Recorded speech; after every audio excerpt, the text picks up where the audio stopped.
So thermodynamics is a study of energy transfer. Okay. Now, uh, energy is something which is capable of performing some change. Okay. Now, what kind of change it is? It is the change of any state. That means, suppose water is present at 30 degrees Celsius. Now, you apply some amount of thermal energy. Some amount of thermal energy is transferred to this water, which is at 30 degrees Celsius. Then what will happen? The temperature of the water will increase. That means the state of the water is going on changing as we continuously apply heat. So energy is something which is capable of causing a change in the thermodynamic state. Now, the most important thing which comes with the discussion of energy is always conserved. Okay, that means energy can neither be created, it can nor be destroyed. So the amount of energy which you are applying as input, you will get the same amount of energy as output. Okay, that means the form of energy can be different. Suppose you are applying heat energy as input, but you are obtaining work as your output. So the forms of energy can differ, but the magnitude of the total energy will always remain same. So that is what we call as principle of energy conservation. And that is exactly which we say for the first law of thermodynamics. So first law of thermodynamics and the energy conservation principle is exactly same. Okay. So in case of first law of thermodynamics, there is a uniqueness. So we will say that uniqueness later on. But before that, I would like to say that energy can be found at two different states or two different forms. The first one is energy in storage format, and the second one is energy in transit. So that means there are some kind of energies which can flow, and there are some energies which is already stored within the system. So internal energy is the example of the stored energy. Okay, whereas heat or work are those kind of energies which tend to flow from system to surroundings or surroundings to system. So a both way process can run when this energy in transits are in motion.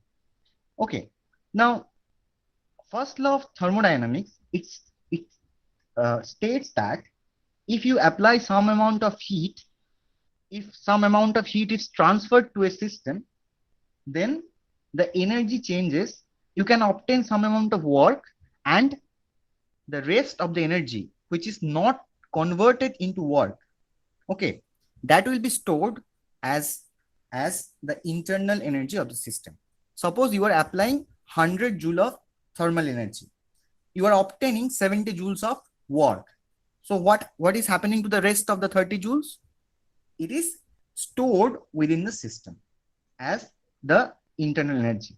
So first law of thermodynamics is nothing but the energy conservation principle, where you can see energy in two separate formats. You can see energy in transit as well as energy in storage. So both the two forms of energy are present in the first law of thermodynamics.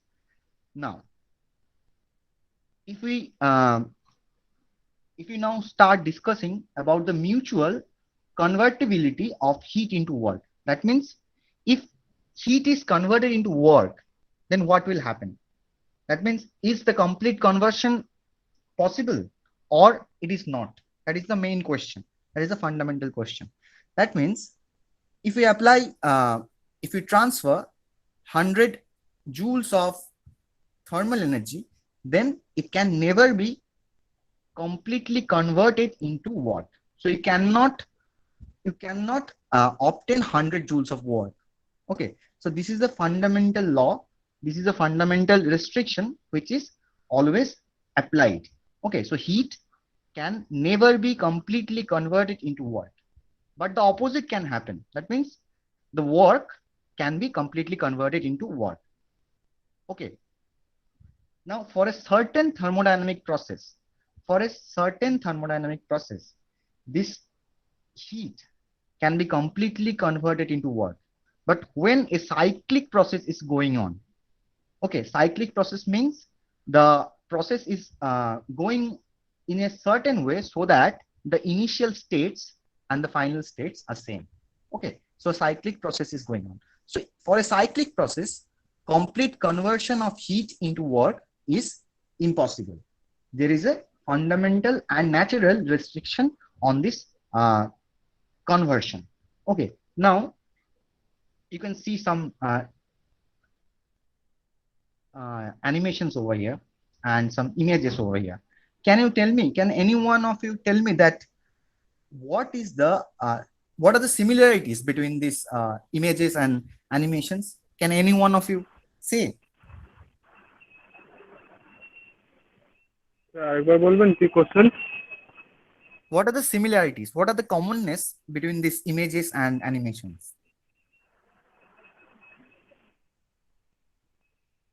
যত আমি hit দেব তত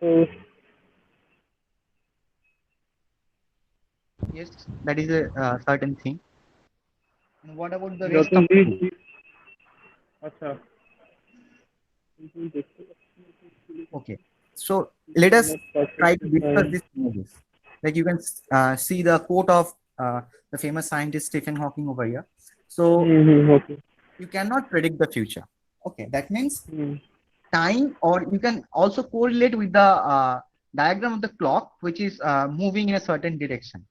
So you know that time always flows in a single direction. It is always moving in the forward or the positive direction.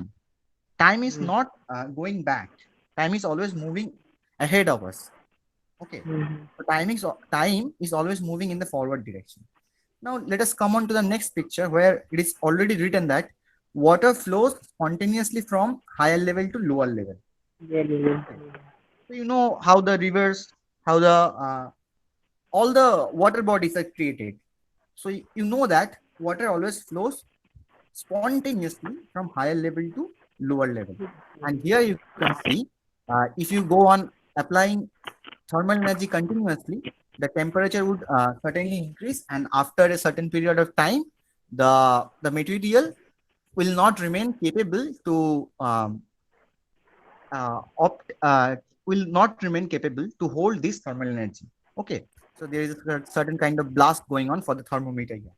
So the commonness of all these images here it is that there are some spontaneous processes which always occur in a single fixed direction. Like time always flows in the positive direction. Water always flows spontaneously from higher level to lower level. Heat always flows from the higher body, higher temperature to the lower temperature. But if you lower temperature to higher temperature sir, ওটা higher হ্যাঁ temperature to lower temperature. আপনি এইমাত্র ওটা lower temperature থেকে higher temperature হবে। হ্যাঁ, তো মানে আমি বলতে চাইছি যে এদের মধ্যে সিমিলারিটি কি, যে সবকিছু একটা সিঙ্গেল ডিরেকশনেই ফ্লো করছে। মানে যদি সেটা স্পন্টেনিয়াসলি হয় বা ন্যাচারালি কোনো প্রসেস হয়, তাহলে সেটা সবসময় একটা দিকে ফ্লো করছে। তবে কোশ্চেনটা হচ্ছে, ইজ দ্য অপোজিট, মানে অপোজিটটা কি হতে পারে না? Yes, it can happen, but that process would not be spontaneous. Water can flow from lower level to higher level. The water pump is example. So everybody has water pump in their houses, so they know that water is extracted from the ground and it is sent to the top of your apartment or your home. So the in that case, you need a hydraulic pump or a centrifugal pump which will always operate. So for the transfer of water from the lower level to the higher level, you need some external force which is being applied. Now, if you want to transfer heat from lower temperature to a higher temperature, then what will happen? You would require a heat pump or a refrigerator to obtain this effect. Okay, so that means there are some natural processes which always occur in a single fixed direction, when we are considering the spontaneous processes only. But the opposite can happen, but that won't be spontaneous. Okay. So now we will be discussing the limitation of first law.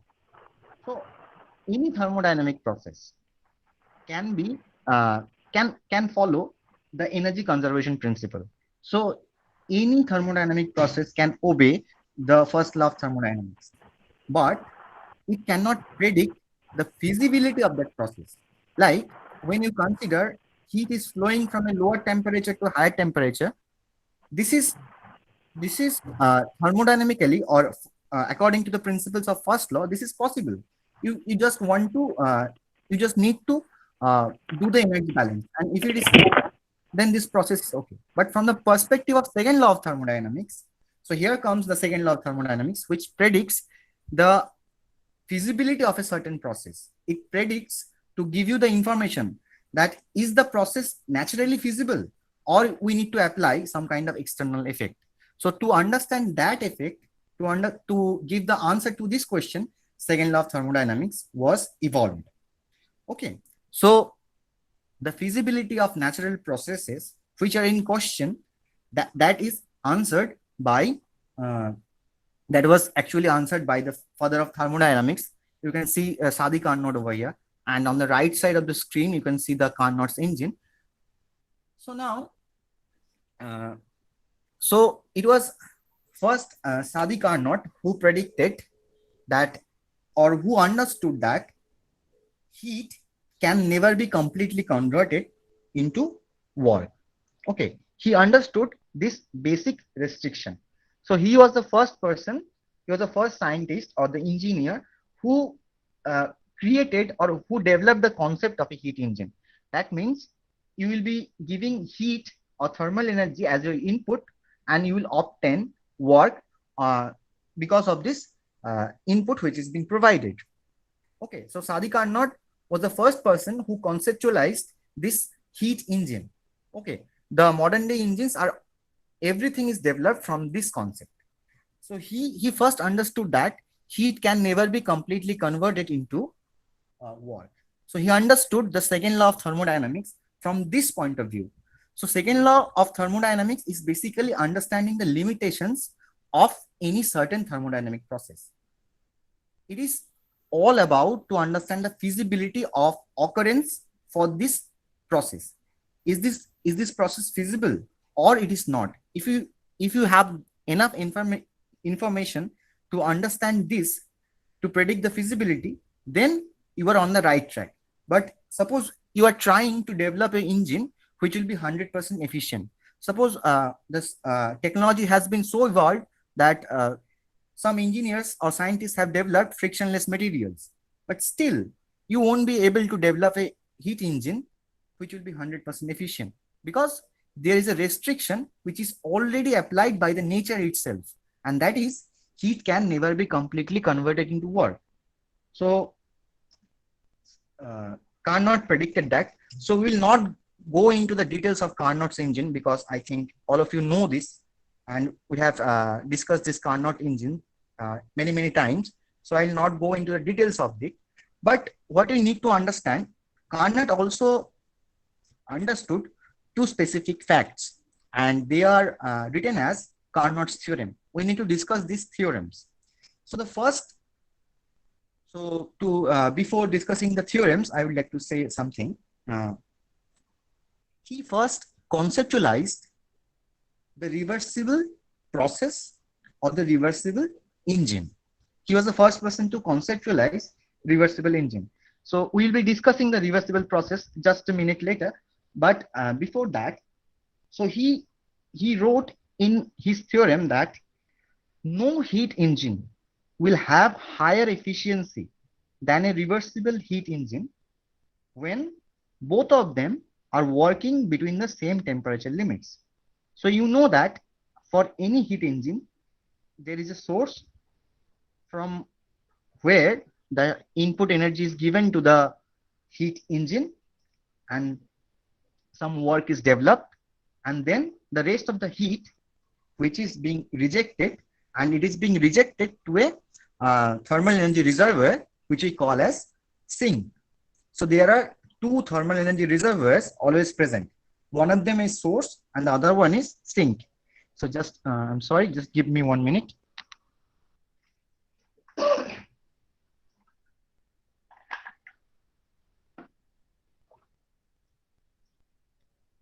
So when any heat engine operates between these two thermal energy reservoirs, the source and the sink, what will happen?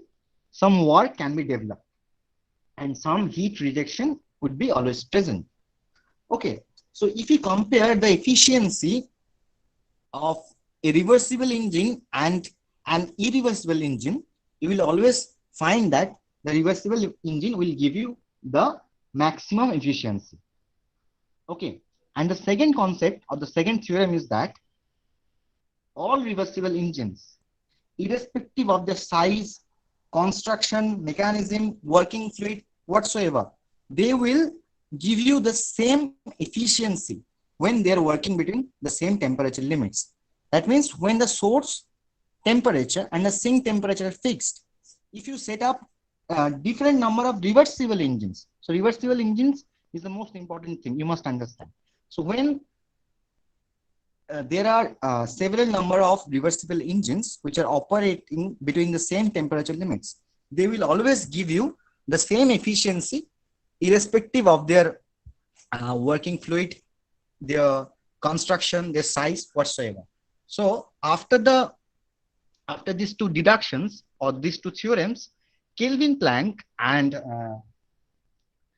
Clausius, Rudolf Clausius, they modified this statement of second law of thermodynamics. And here you can see, sorry again. So I think you know these two statements. I will not go into much detail about this statement, but these two statements may seem different, but they are actually speaking the same thing. They're actually the same thing.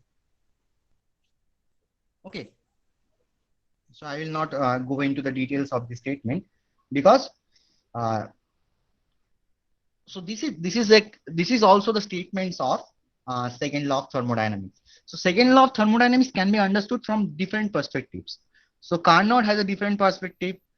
Kelvin and Rudolf Clausius, they had a different perspective, but they are actually speaking the same thing, and they are actually speaking about the limitation, what you can achieve from what you are giving actually.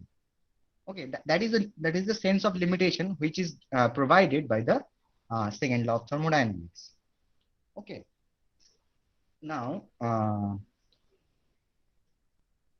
let us move on to the discussions of reversible process and irreversible process. So what do you mean by reversible process and irreversible process?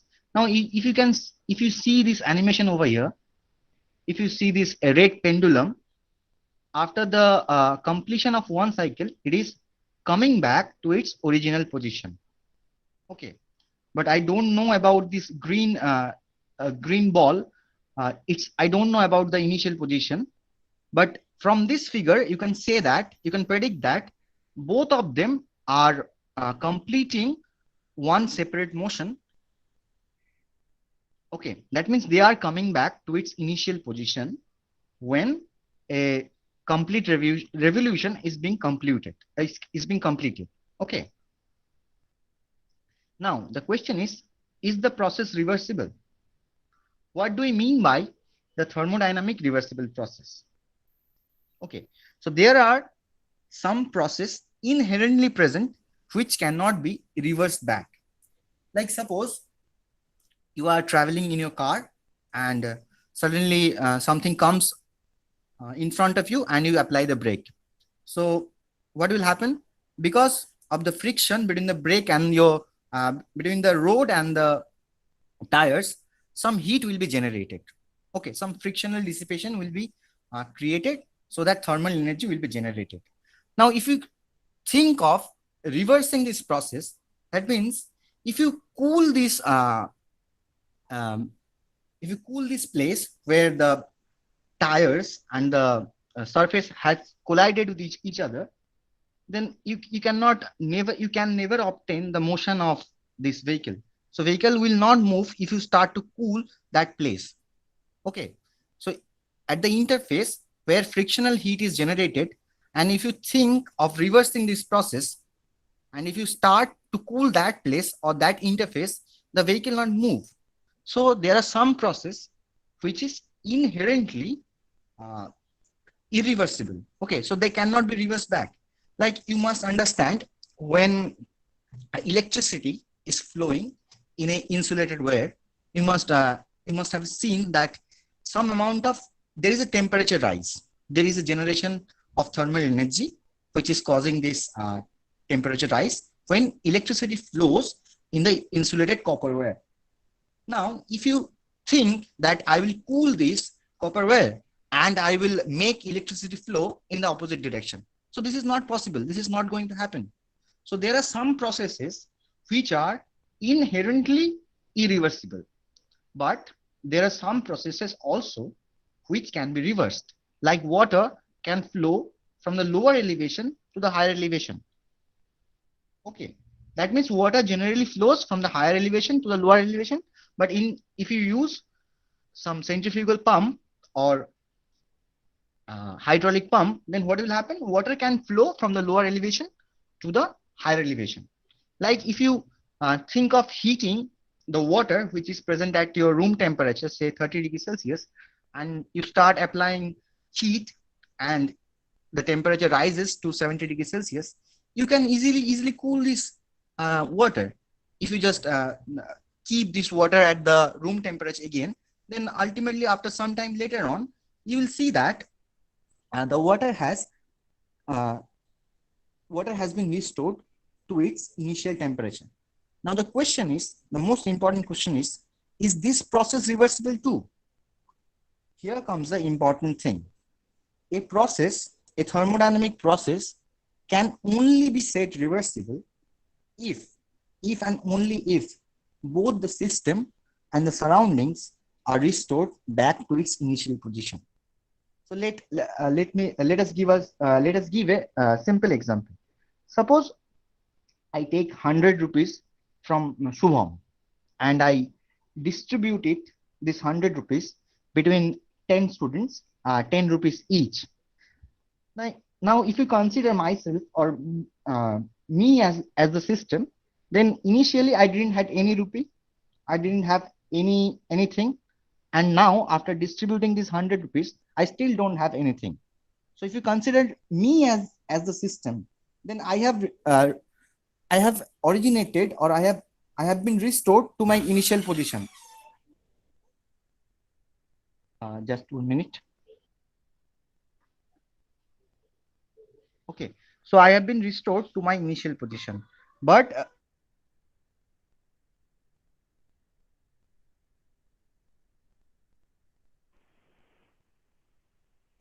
okay, sorry. So so what I was telling that, so if you consider myself as the system, then I have been restored back to my original position, but the surroundings have changed. Shubham doesn't have any money, and 10 of you have 10 rupees each, which you didn't have. Okay, so that means you cannot strictly say that if the system is going back to its initial position, that doesn't necessarily mean that the system, the irreversible process has been um, constituted. Okay, so with this understanding, we can say, if you take the example of heating the water from 30 degrees to 70 degrees Celsius and again cooling it, what will happen? Is this process reversible? No, it is not. Why? Because when you were heating this fluid, you took heat from a different space of the surroundings. Okay, you took heat from a different space, and you are giving back this heat to a different space of the surroundings. Okay, like if you consider the thought of using a source and a sink, like you took the heat from the source, which is a boiler or something else, and you are giving back the heat to a different scene, which is the river or the atmospheric air. So these two spaces are obviously and distinctively different. So the surroundings are not coming back to its original position. Now, if you consider that make you will make happen that you will create a mechanism by which you will transfer this heat to the original position. Like heat was being transferred to the object from the boiler and make an arrangement so that heat is being transferred to the boiler again. So in that case, you would require to transfer heat from the low temperature body to the high temperature body. And in that case, it is not a spontaneous process. So some amount of external effect would be necessary. So to achieve the transfer of heat from the low temperature to the high temperature, you would require some external effects or external means. And these external effects, when you are starting to apply these external effects, it would again make the process irreversible. So with this understanding, you can say that no process can be thermodynamically reversible. Or to be specific, I can say that no natural process can be thermodynamically reversible. But you can conceptualize reversible process, which would be an infinitely slow process, causing an infinite small change for each process. But in reality, for all practical processes, you cannot think of the reversible process. But reversible process would always give you the maximum efficiency according to Carnot's theorem. But in practical scenario, you cannot, you don't have the time to go for a reversible process. Okay. So now with this understanding, let us see so this is Clausius theorem, and this is something for, okay. Now, what happens for any reversible process, there is a basic understanding about the heat transfers and the temperatures. Like when a heat engine is in operation, it is taking heat from a high temperature source. Okay. Sir বলছি sir স্ক্রিনটা share হচ্ছে না sir. স্ক্রিনটা share হচ্ছে না? দিব্যেন্দু একটা screen share করেছে, দিব্যেন্দুটা screen share করছে, হচ্ছে না? স্যার অন্য একজন স্ক্রিন শেয়ার করছে। দিব্যেন্দু আপনারটা হচ্ছে না, অন্য কারোর একজনে আসছে। স্ক্রিন শেয়ার করেছে, দিব্যেন্দু করছে স্যার। দিব্যেন্দু, হ্যাঁ স্যার দিব্যেন্দু বন্ধ করে দিন স্যার। হচ্ছে? স্যার আমি করছি না তো। না না, এখন কি স্ক্রিনটা শেয়ার হচ্ছে সেটা বলছি, স্ক্রিনটা দেখা যাচ্ছে কি? না এখনো স্যার, দেখাচ্ছে না স্যার এখনো আসছে না। এখনো আসছে না? একবার করে সবার আসছে। স্যারেরটা পিন করে রাখলেই তো হয়ে যাচ্ছে। দেখা যাচ্ছে তো? হ্যাঁ স্যার। ওকে ওকে কোথায়? ওকে। চঙ্কদা, তুমি কি স্যারেরটা পিন করে রেখেছো? হ্যাঁ। না এখানে তো স্যারের, না আমার এখানে দেখাচ্ছে না স্যারেরটা। আমার স্যার আমিও স্যার আমার স্ক্রিনটা শেয়ার খোলা তো, ক্লসিয়াস থিওরেমের পেজটা খোলা তো? হ্যাঁ হ্যাঁ হ্যাঁ। না স্যার স্যার বাট আমাদের আসছে না স্যার, শুধু নামটা দেখাচ্ছে। আমি শুরু করছি তবে। Let us consider a heat input. This is an heat Q. Sir দেখতে পাচ্ছি না স্যার আপনার স্ক্রিনটা স্যার শো হচ্ছে না স্যার, জাস্ট শুধু স্যার নামটা শো করছে স্যার, শুধু নামটা শো করছে স্যার আপনার। হ্যালো হ্যালো, স্যারের নাম দিয়ে স্যার দুটো তিনটে ইয়ে আছে, যেটা মিউট করা আছে ওটাতে ক্লিক কর, ওটাতে চলে আসবে। ডটে ক্লিক করে দেখ, পিন বলে একটা অপশন আছে, পিনটা ক্লিক কর, চলে আসবে। এই নামের কাছে দেখ তিনটে ডট আছে, ডটে ক্লিক করে পিন কর। হ্যাঁ স্যার এবার আসছে তিনটে অরিন্দম মুখার্জি আছে, উপরে একদম টপ মোস্টটা ক্লিক করতে হবে, ওইখানে আছে, ওটা শেয়ার হচ্ছে।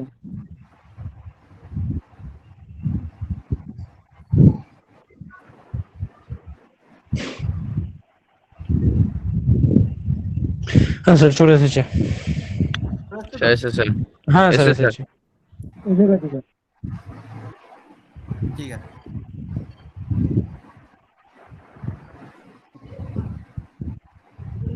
Okay.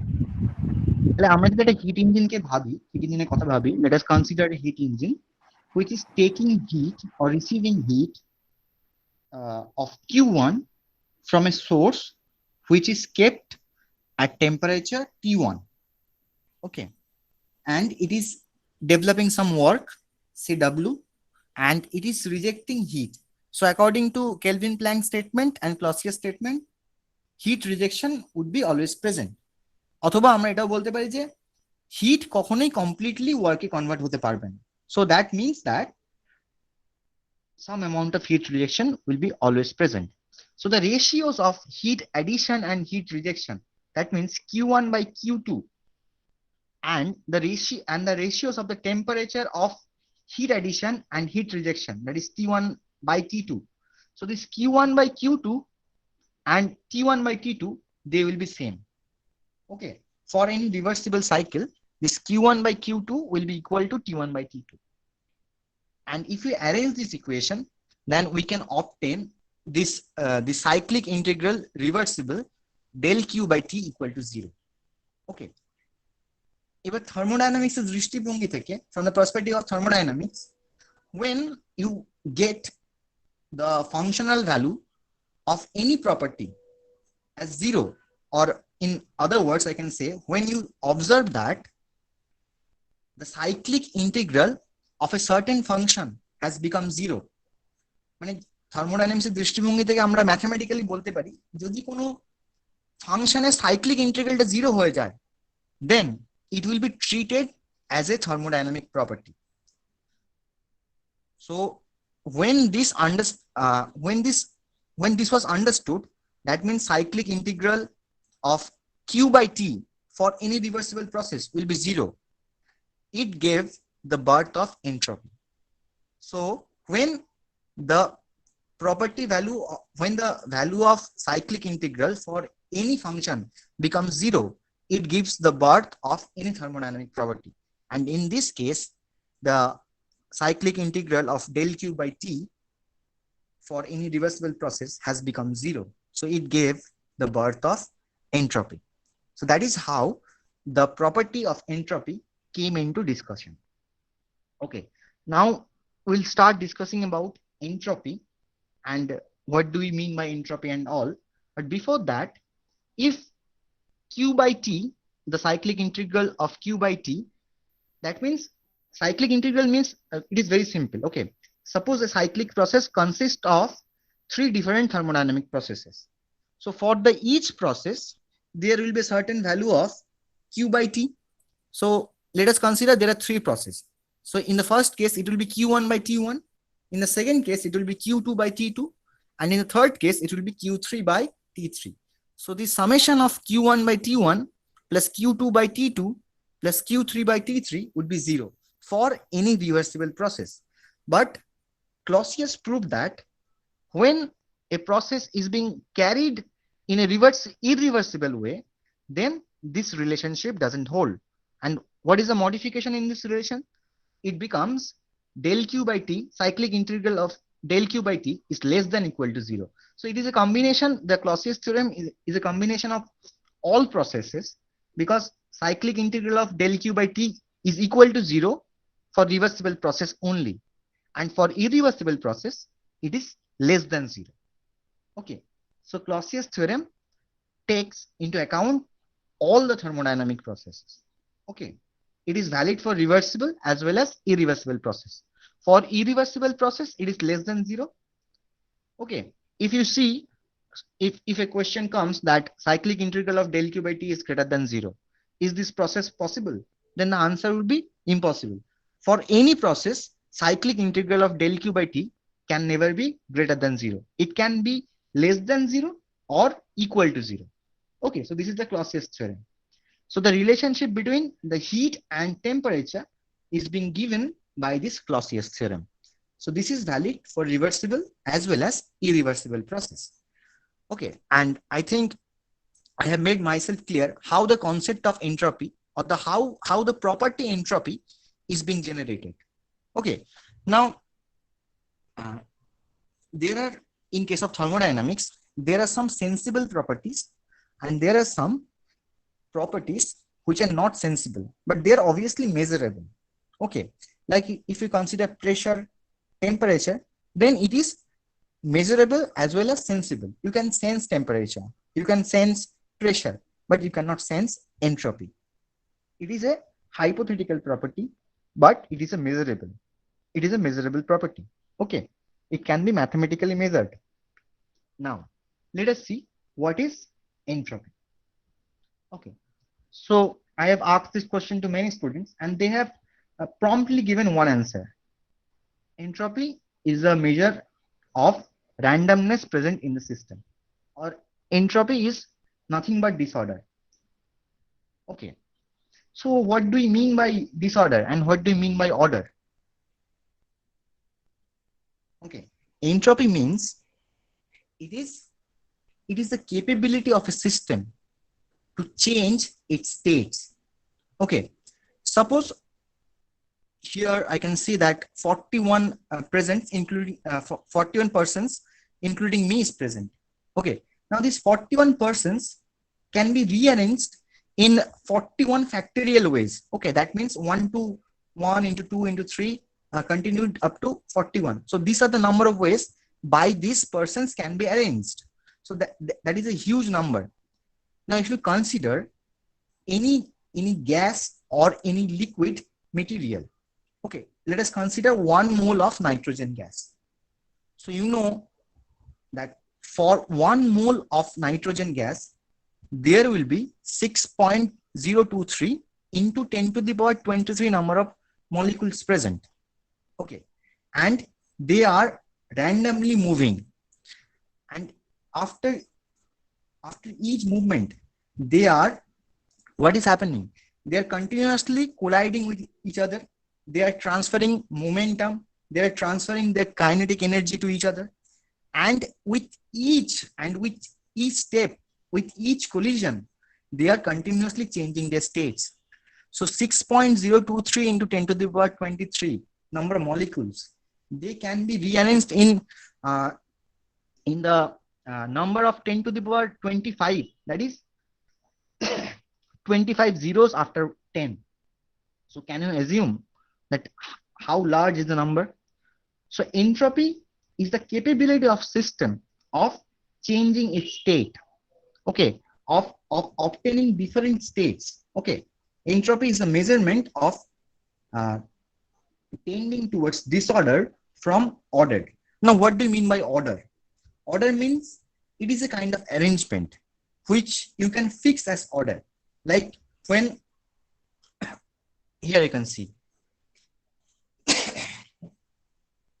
if you see the, from the cosmic point of view. So at the start of time, all the matter was concentrated at a single point. Okay, so you cannot think of that. And then a huge explosion took place, and then this matter was distributed. Okay, so at the start of this cosmos, okay, at the start of that, you can take everything was at order. Until then, everything is going from order to disorder. Everything is being rearranged once again. In the prehistoric era, there were dinosaurs, and you cannot find dinosaurs. So they have been extinct. Some new animals have been created. In each day, we, the humankind, the animal kind, and the plant, they are being modifying themselves. So they are continuously changing themselves. So they are continuously changing their states. So they are always moving from the point of view of order to disorder. Okay, so this is a natural truth. So what is the similarity between entropy and second law of thermodynamics? Second law of thermodynamics gives you that the basic understanding of second law of thermodynamics is that as an engineer, you must remember heat cannot be completely converted into work. So this is the basic information you need to understand as an engineer, because you are not a physicist or something else. So you must not worry about the scientific or the physical facts. You must worry about the engineering facts only. Heat cannot be completely converted into work. So there is a restriction. And why is this restriction present? Because entropy is increasing, because disorder is increasing. So you can see there is a restriction present by the natural laws in the transfer of energy or the transformation of energy. And there is also a natural law present, which means that entropy will always increase. Entropy, the system will always choose disorder over order, because it has to counteract with the surroundings always. So it will be always the change of order to disorder. Okay. Now, can entropy be zero? Can we again get back to the ordered position? Yes, we can. But the temperature will be 0 Kelvin. Okay. So at the absolute zero temperature, which is not achievable, which is irrelevant to talk. But theoretically, you can speak about this 0 Kelvin. But practically, you can never achieve this absolute zero temperature. Okay. At the absolute zero temperature, everything is static. It is rigid. They are not moving.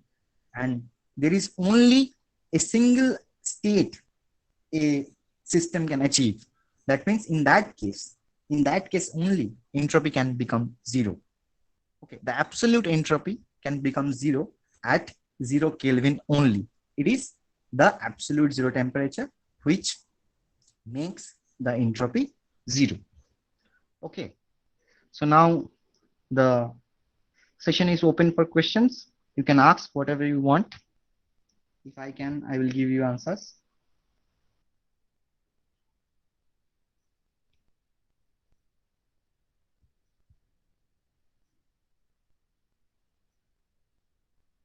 Hello.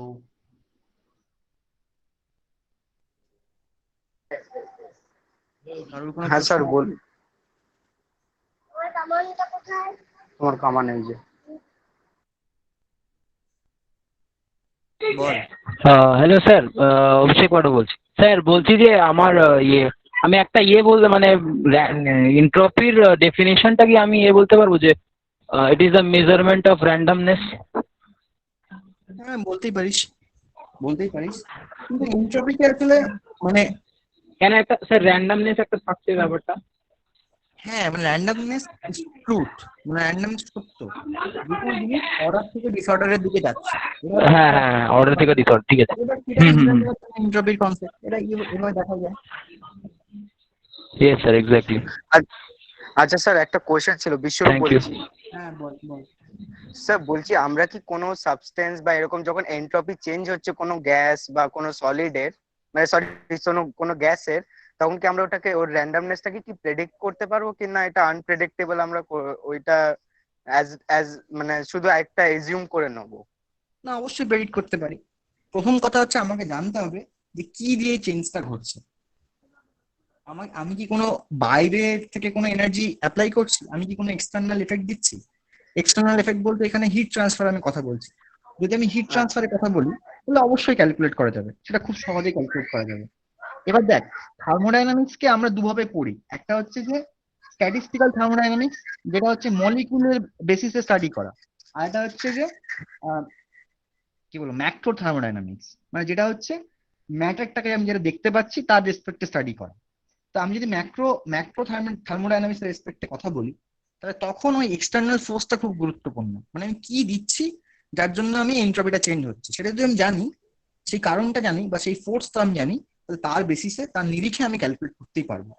Heat transfer হলে তো অবশ্যই entropy change আমি calculate করতে পারবোই। খুব কতগুলো easily formula আছে যেগুলো দিয়ে আমরা করেওছি হয়তো ক্লাসে, সেগুলো দিয়ে আমরা ক্যালকুলেট করতেই পারি entropy change. Okay sir, thank you. আর ইন্টারনালি কি বলতো, ইন্টারনালি হচ্ছে যে প্রত্যেকটা মলিকুলের মধ্যে অসংখ্য রিঅ্যারেঞ্জমেন্ট হতে পারে, ফলে সেই দিক দিয়ে দেখতে গেলেও এনট্রপি চেঞ্জ হচ্ছেই। কিন্তু সেটা আচ্ছা, ওই ক্যালকুলেট করা impossible। রিঅ্যারেঞ্জমেন্ট যেগুলো হচ্ছে বারবার, মানে এনট্রপি চেঞ্জের জন্য, এভরি টাইম এনট্রপি চেঞ্জের জন্য তো রিঅ্যারেঞ্জমেন্ট গুলো নতুন করে হয়, তো হ্যাঁ, ওইগুলো কি আমরা প্রেডিক্ট করতে পারি কি না? ওটা মানে রিয়াকশন হয়ে হয়ে আপনি। প্রেডিক্ট তো আমি করতেই পারছি, মানে আমি বলতে পারছি যে, মানে তুই বলছিস কিরকম রিঅ্যারেঞ্জমেন্ট হবে। হ্যাঁ স্যার, কিরকম হবে কি আমরা আগে থেকে প্রেডিক্ট করে নিলাম কি একটা সিঙ্গুলার চেনে হবে বা একটা অক্টাগোনাল চেনে হবে, এইরকম। আচ্ছা, সেইটা খুব জটিল। আমি আমি এটাকে এর জন্য আমি একটা জাস্ট একটা ভিডিও দেখাতে চাই। এটা 4 মিনিটের ভিডিও, একটু দেখ। সাউন্ড কি পাচ্ছিস?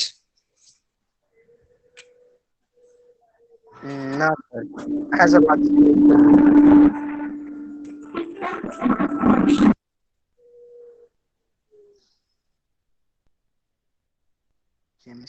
স্যার,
স্যার সাউন্ড আসছে না। স্যার সাউন্ড আসছে না।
স্যার কোনো রকমের সাউন্ড পাওয়া যাচ্ছে না স্যার।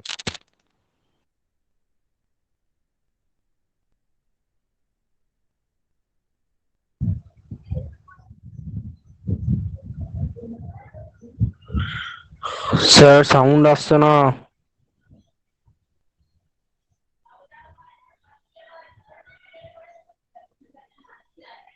সাউন্ডের দরকার নেই, এমনি দেখ। সাউন্ড দিয়ে কি জল খাবি ভাই?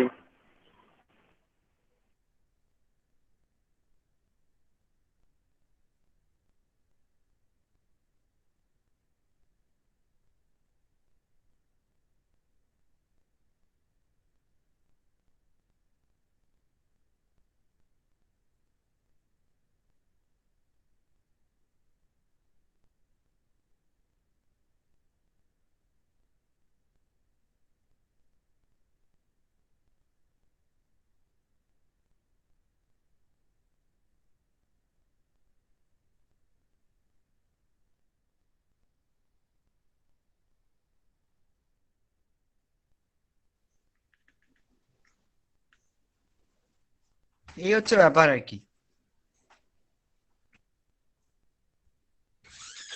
ঠিক আছে,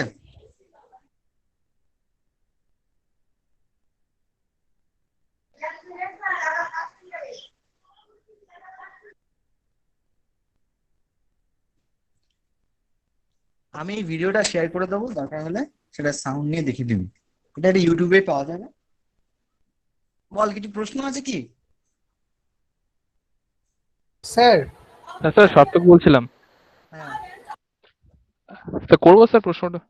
হ্যাঁ, অবশ্যই অবশ্যই। হ্যাঁ স্যার, বলছি হ্যাঁ, যে ধরেন কোন একটা বডিকে আমি হিট দিলাম, দিয়ে সেটা গরম হলো, তো হুম, তারপর সেটাকে আমি নর্মাল টেম্পারেচারে, রুম টেম্পারেচারে রেখে দিলাম, কিছু সময় হুম, পর সেটা আবার আগের টেম্পারেচারে ফিরে এলো, তো এই প্রসেসটাকে কি মানে রিভার্সেবল? এটা ইরিভার্সেবল? Irreversible process. প্রশ্নটা হচ্ছে যে তুই হিটটাকে কিভাবে দিয়েছিলি? মানে ধর তুই জলটাকে গরম মানে করেছিলি, কিভাবে দিয়েছিলি বল? হ্যাঁ, নর্মাল গরম করেছিলাম। কি জলটাকে ধরেন গরম করেছিলাম। কিভাবে বল, মানে যে কোনো একটা পদ্ধতি বল। পদ্ধতি নিজে ধরেন গ্যাসে গরম করেছিলাম আমি। গ্যাসে গরম করেছিলি, বেশ। হুম। তাহলে তুই গ্যাস থেকে হিট নিয়েছিলি, তাই তো? মানে ফুয়েল থেকে, ফুয়েল ইউজ করে হিটটা নিয়েছিলি, হ্যাঁ নিয়েছিলাম। ঠিক আছে? তাহলে এটা একটা দিক গেল। এবার যখন তুই এটাকে রুমে রাখলি, রুম হ্যাঁ টেম্পারেচার রাখলি, তখন যে হ্যাঁ, হিটটা ট্রান্সফার হলো সেটা কোথায় গেল হিটটা? এটা সারাউন্ডিংসে মানে বাইরে অ্যাটমসফিয়ারে। তাহলে তুই নিয়েছিলি একটা জায়গা থেকে, তুই নিয়েছিলি হিটটা একটা অন্য সারাউন্ডিংস থেকে, একটা গ্যাস চেম্বার ছিল হ্যাঁ সেখান থেকে নিয়েছিলি, কিন্তু তুই ফিরিয়ে দিলি হ্যাঁ হ্যাঁ বাতাসে। হ্যাঁ। তার মানে বাতাসের যে টেম্পারেচার সেটা বৃদ্ধি পেলো তো, কিন্তু আগে তো সেটা বৃদ্ধি পায়নি। হ্যাঁ, না না না, ফলে ঠিক। সারাউন্ডিংসে একটা বদল ঘটলো। হুম হুম হুম। তার মানে এটাই হচ্ছে, যতক্ষণ না সিস্টেম আর সারাউন্ডিংস দুজনেই ইনিশিয়াল পজিশনে ফিরে আসবে, ততক্ষণ অবধি হুম। তাদেরকে আমি রিভার্সিবল প্রসেস বলতে পারবো না। ওকে স্যার, ওকে স্যার, ঠিক আছে। Thank you. হ্যাঁ, হ্যাঁ, হ্যাঁ, হ্যাঁ স্যার। হ্যাঁ।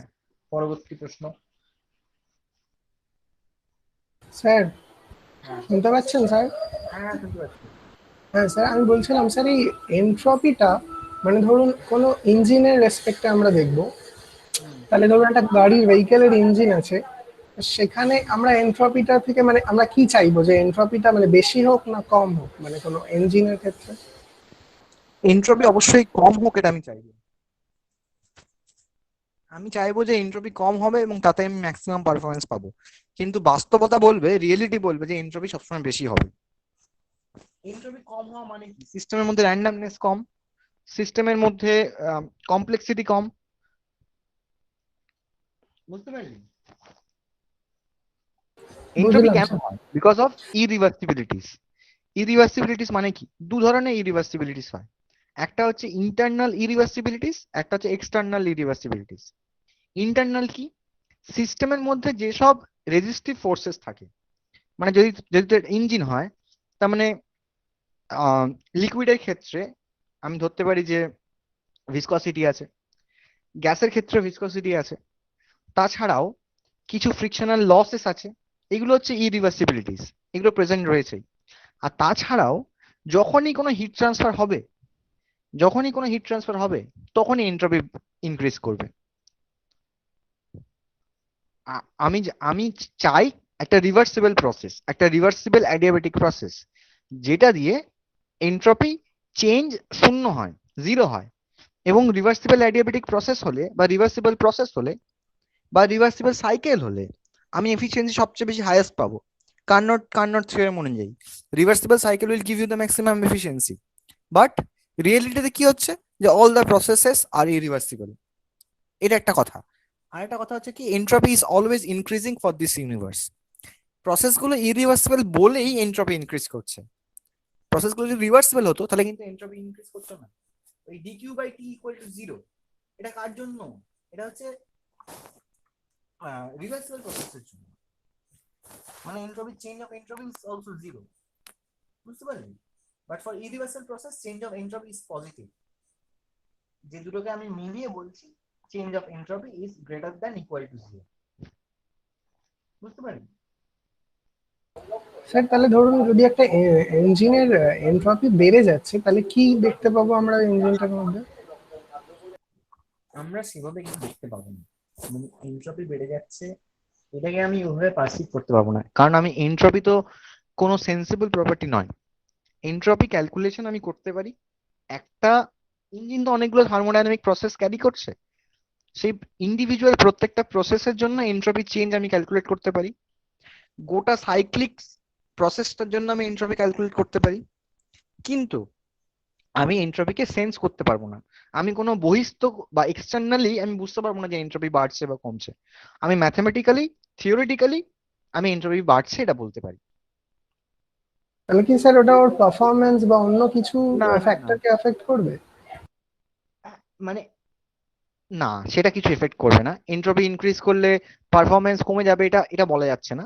ব্যাপারটা হচ্ছে যে এনট্রপি ইনক্রিজ করছে মানে প্রসেসটা ইরিভার্সিবল।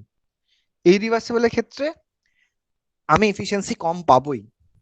আমার ম্যাক্সিমাম এফিসিয়েন্সি গেইন করার উপায় হচ্ছে রিভার্সিবল সাইকেল ইউজ করা, কিন্তু রিয়েলিটিতে রিভার্সিবল সাইকেল আমি ইউজ করতে পারবো না।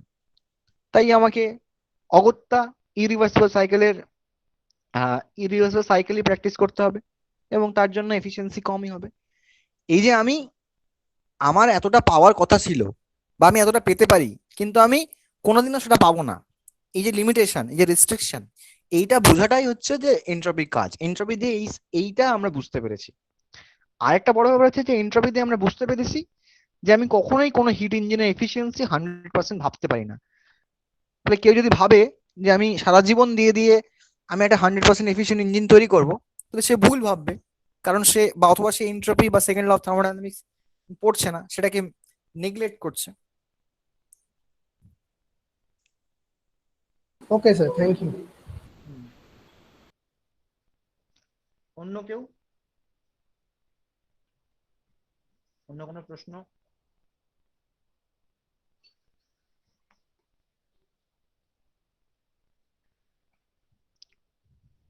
কোনো প্রশ্ন আছে নাকি রেখে দেবো? ঠিক নো আছে, স্যার। ঠিক আছে, তাহলে আমি আমার ওই মানে এটার পর একটা ওই কোশ্চেন আনসার সেশন হয় গুগল ফর্মে, সেটা আমি করে দিচ্ছি। Okay. Okay sir, okay sir. Sir একটা প্রশ্ন ছিল, বলছি অন্য বিষয়, হ্যাঁ বল। যে আপনি আজকে একটা গুগল দিয়েছিলেন, একটা ফর্ম দিয়েছিলেন রেজিস্ট্রেশন করার জন্য, তো ওটার লাস্ট ডেট বলে কিছু আছে? Last date 5th August. 5th August। Okay sir, thank you.